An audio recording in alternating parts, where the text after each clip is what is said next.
Hacı.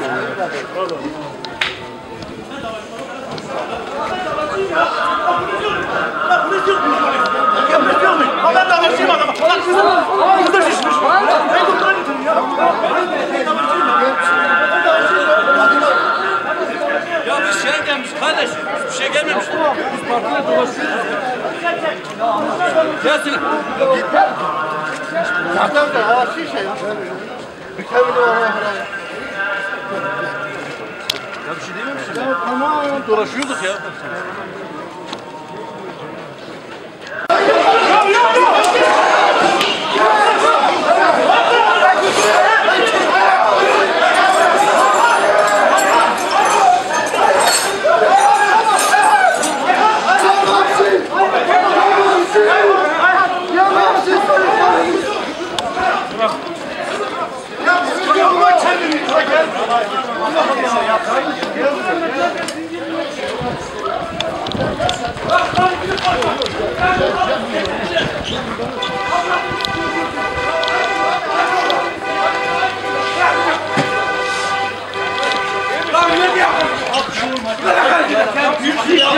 Ben büyüksün ya.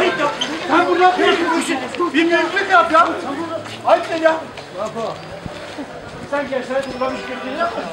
Ayıp ya. Bak Cem akşam ayda davacıyım. Cem'de davacıyım. Partiyle beraber geziyor. Cem önümü kesti. Bana bir iki laf söyledi. Bütün akrabası ölüme saldırdı. Beni orada dövdüler. Ben şu an Cem akşam Akbay'da zıkkındır. Buna davacıyım. Benim hem iş yerimi kapatıyor, hem benden rüşvet istiyor. Ben 600 milyar çek verdim. Hem malımı da götürdü. Şimdi beni dövüyor. Devlet yok burada. Kimse yok. Hiç kimse yok.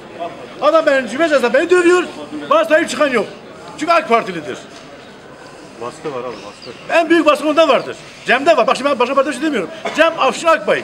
Padosu herkese rüşvete bağlamış. Gizli padosu araştırsınlar. Medyayı göndersinler. Herkes baksınlar. Doğru. Her şey yapıyor. Ben adamın davacıyım. Adam FETÖ'cüdür. FETÖ'nün neydi ismi? Annesi öldü, o tanesine gitti. Müfettişe beraber gitti. Şahidim var, her şeyim var.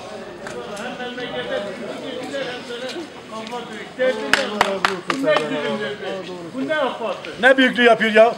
Bir tane rüşvetçinin birisi getirmiş bana şey yapacak. Adam bilmem rüşvetçidir ya. Padosu rüşvette bağlamış ya. Siz kendiniz de gördünüz. Burada dövmediler mi? Siz medyasınız da. Ha bunu hemen yayınlamanızı istiyorum.